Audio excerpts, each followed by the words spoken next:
Trick or treat. Hey, Bobby Monsoon, happy Halloween. Ain't nothing happy about this Halloween, parlor.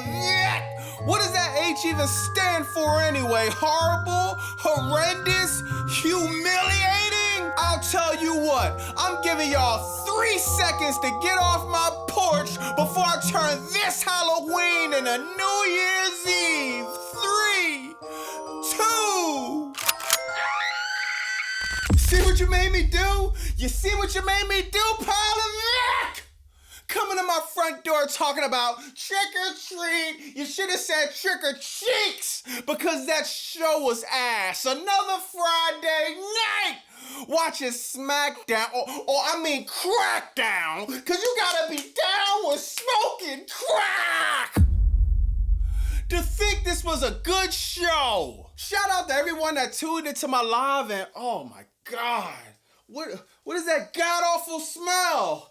Oh, there he goes, Sam Skunk! Oh my God, dog. Yo, if you watch my live, you seen how livid I was, bro. We had one of the worst crackdowns of the year, literally. They did nothing in 2 hours to hype us up for Saturday Night Slam event. You would think nobody's backstage. You would think Crackdown has a lack of talent, but that's not the case. SmackDown actually has talent backstage. CM Skunk was actually in the building backstage. And instead of building a storyline to kind of have us hyped up for the World Heavyweight Championship match, you got CM Punk back there playing dress up, playing like he's Penta, playing he's Dragon Lee, playing he's some Viking whatever. What the hell? CM Punk is spending all night trying on everyone's costume when the only person he needs to try to be is himself. We want the old CM Punk back, the pipe bomb, the drug-free CM Punk, not this corporate kiss ass. Do y'all remember that one part on Dumb and Dumber where the bull got his tongue stuck on a pole? That kind of reminds me of how CM Punk has his lips stuck on Triple H's ass. Man, CM Punk has 2 girlfriends, AJ Lee and Triple H's cheeks. I was talking about this on my live too, man. CM Punk and Jey Uso is a part of one of the most disliked videos of WWE in 2025. You would think you would have something better to do other than playing dress up backstage. It's embarrassing. Lazy Levesque strikes again. Man, this is a disease that's spreading all across Raw, SmackDown, NXT. I got people calling me, hitting me on X, oh, Bobby Monsoon, you're so negative. If the product was so bad, why they keep selling out tickets, selling out shows? Where? Crackdown was at the Delta Center last night. The Delta Center holds 20,000 people, and WWE only managed to distribute 7,000 tickets and still couldn't sell it out. Bro, I told you, if WWE continued the crap that they're doing, the tickets will start slipping. The live shows will start slipping fast. Speaking of slipping, it got me thinking of that old DMX song. Remember that one? Hey, yo, I'm slipping, I'm falling, I can't get up. Hey, yo, I'm slipping, I'm falling, I can't get up. Hey, yo, I'm slipping, I'm falling, I got to get up. TKO, they in debt about $3 billion. This ad is brought to you because of the $3 billion of debt. T-shirt is here, man, exclusively on BobbyMonsoon.com. The $3 billion in debt T-shirt, man. I want to thank everyone who purchased the Parlor Vic merchandise. I want to thank everyone watching and supporting the channel. Thank you from the bottom of my heart. The channel is nothing without you, man. BobbyMonsoon.com. $3 billion a debt T-shirt. Now back to the content. Now, Crackdown started off with a spoiler alert, man. They let the cat out the bag. They let everybody know from the gate, hey, y'all, Tiffany Stratton's not winning on Saturday Night Slam event. Dog, this is the most predictable crap you could think of, dog. Tiffany Stratton, Jade Cargill. Tiffany Stratton, she comes out limping to the ring.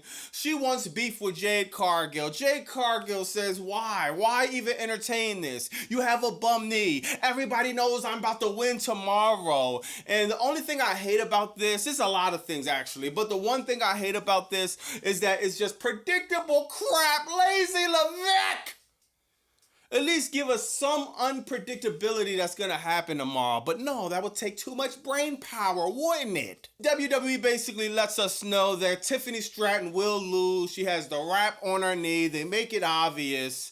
Jade Cargill will be walking out a Saturday Night's Lame Event champion. And I like this. I'm not going to lie, man. I think Jade Cargill deserves it. Is she perfect? No. But this woman has came leaps and bounds ever since I seen her step foot in WWE. I seen nothing but progression. Was it perfect? No. But it was progression, dog. She's been working hard. She's been in the gym. She's been working on her promo. She had a historic run with Bianca Belair. She's a catalyst. The one of the best heel turns of all time, which is Naomi, bro. She deserves a shot at the title. Tiffany Stratton, hopefully, I think her knee injury is legit, so hopefully she heals up, she comes back, and no pun intended, comes back a heel after she's done healing, right? Leave the Tiffy time at home. We OD'd off of Tiffy time. We need the mean Tiffany Stratton. We need the Tiffany Stratton I was with Nia Jax, bro. Hopefully we get it on her return. Next, you got a segment with R-Truth, and it's like, oh my God. I love R-Truth. Let me get that right, man. Seriously, dog. This is not a knock to R-Truth. That's my man, bro. Fire music. Just a fire artist, man. A fire creative. A fire entertainer. There's so much you could be doing with R-Truth. Ron Killings. You didn't even give his heel run an opportunity. The man cut off his locks. Then got nothing for it. Absolutely zero payoff. Y'all didn't even try. That's what pisses me off about WWE more than anything. If the show was trash, but they was trying different things, okay, I could take that, and I'm such a mark, I probably will be putting it over. But when you're not trying, dog, that is the most disheartening, frustrating thing I could think as a WWE fan. This dude, why you got him as Santa Claus as Halloween? And oh, that's so hilarious. Bro, that shit is a load of crap, dog. Seriously. Dog, WWE has a major problem with heels. Why R-Truth couldn't be a heel? Why R-Truth couldn't be somebody that we was really scared of? He pulled the cigarettes back out. He starts smoking. It's so much you could have done with R-Truth, but sit here and do the same crap you've been doing with him for the past decade plus. This dude is so much more than that. Paul Levesque, wake your ass up.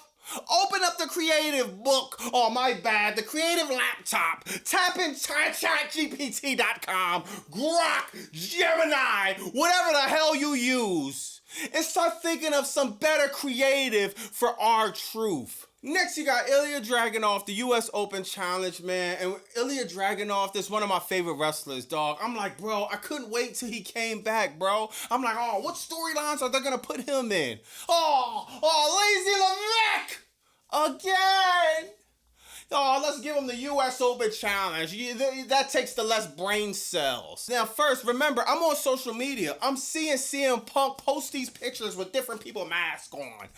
I'm seeing him play dress up backstage. I'm like, man, CM Punk should come out and answer the US title challenge. Just give us a good match. It don't have to end in a loser or winner. It could be a DQ, whatever can happen.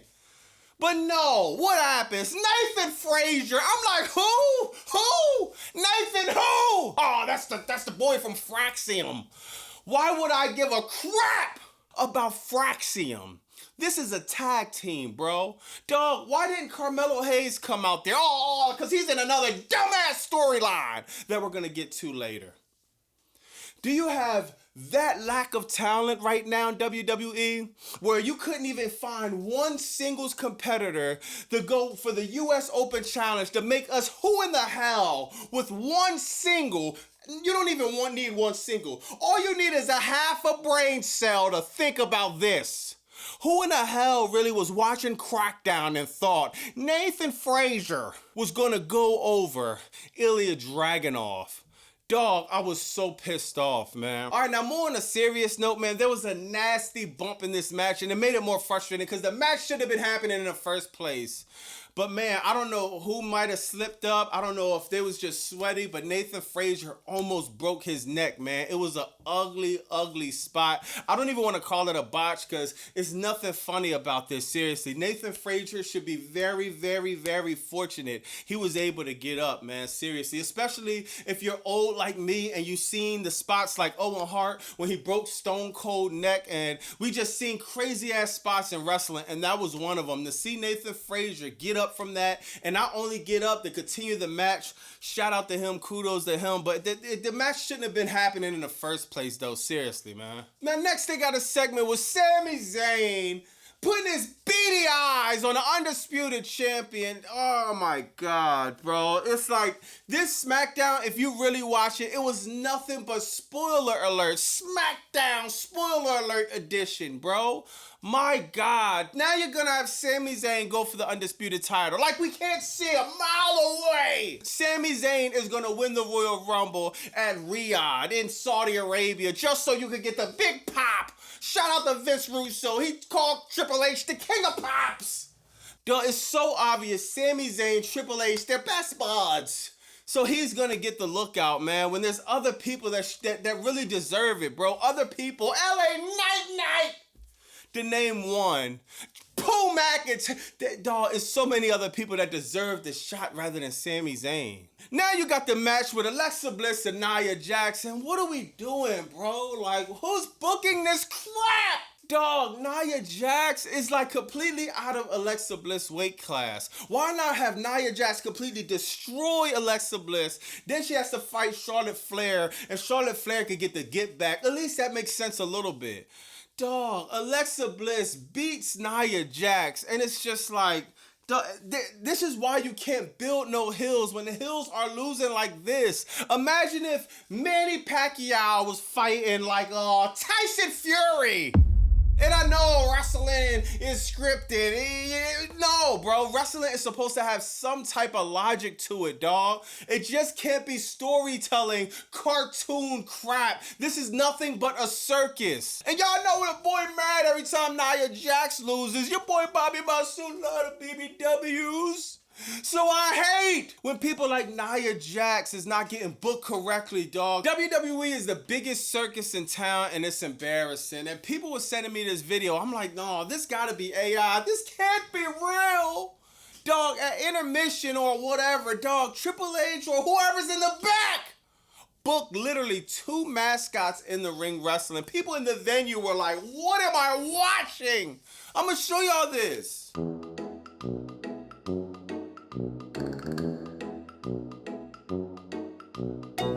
Bro, this is not even funny. I'm almost 40 years old. How can I justify watching this crap? How, bro? If you're past the age of breastfeeding, potty training, wearing diapers, you are too old for this show. This show is literally for kids in the ages of 1 and 2. This ain't the PG era, ain't the G era. This is the infant era. My God, dog, this is sad. Then you got a match with the bumline, Solo Sikoa, Bachaloa, Jeff Cobb, Hakuna Matata versus the Motor City Super Soakers.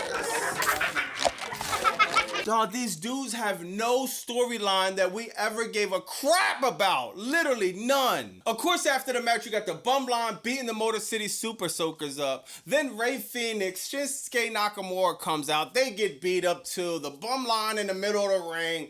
The new version with the paint on their face. We're supposed to be scared of this Bumline. Give me a break, bro. And seriously, like, all of this was cool, but what happened backstage was really concerning. Before this match, you had Rey Fenix slap the crap out of our man, Hakuna Matata. And it's like, dude, this dude is 7 feet tall. Like, in what world Rey Fenix is gonna slap Hakuna Matata and he not beat the brakes off him backstage, dog? It's like, come on, dog. WWE is the only place where grown men get slapped up. They got Kit Wilson versus Carmelo Hayes. It's like, oh my God, why is this match even happening? SmackDown has so much of a problem with talent. They're just using their tag team, splitting them up. You had the US Challenge first. Now you got Kit Williams and whatever his name is. In a match with Carmelo Hayes. Carmelo Hayes won. Thank God he didn't get jobbed. The Miz comes out, he beats up Carmelo Hayes, gets him back, and it's just like, dog, you couldn't think of nothing but toxic masculinity for Carmelo Hayes and Kit Wilson to be beefing about. Carmelo Hayes, one of the best talent on the roster, getting buried every single week. It makes no sense. Oh my God. Cody Rhodes and Drew McIntyre, right? Now we all know whoever gets beat up tonight is going to win tomorrow night. Cody Rhodes, of course, gets beat up, gets put through a table. Drew McIntyre, he says, oh, I'm not signing a contract. I want this stipulation. I want that stipulation. I want to win no matter what. Sounds familiar, don't it? Sounds like the storyline I just heard from AEW with MJF. Oh, I want to win no matter what. Whatever, bro. Seriously, dog. They turn around. Drew McIntyre, he goes and signs the contract like an idiot because he just said he wasn't signing that contract. But what are we supposed to do as bots? We're supposed to just sit here, act like that didn't happen, act like we didn't hear it, and just continue watching Crackdown. Give me a break, dog. This Crackdown was horrible. It was one of the worst Crackdowns of the year. Nothing changes. Dawg, I can't wait until SmackDown goes under 1 million views, bro. Seriously. I just can't wait. Because they're not going to get it. They're not even trying, dog. Tomorrow, Saturday night's lame event. That's it, bro. I don't have nothing else to say. Everything else is pretty predictable. The Intercontinental match we don't care about. We know Jade Cargill's winning. We know Cody Rhodes is retaining the title. So if Jey Uso, if he wins, I'm going nuclear. I'm probably going nuclear either way because CM Punk's going to win. It's too predictable. I think it should be a double DQ, whatever. But let me know in the comments what you think about that. Let me know what you think about Crackdown. Who you got at Saturday night's lame event, dog? Am I bugging? Is this just, you can see this from a mile away? Dog, oh my God. Friday night down the drain. Saturday night down the drain. Let me know what you think about CM Punk playing dress up backstage for 2 whole hours instead of going out and actually building a storyline so we could have something to be excited about this weekend. Let me know in the comments what you think about that. It's Bobby Monsoon 215. Like, comment, subscribe. Bye!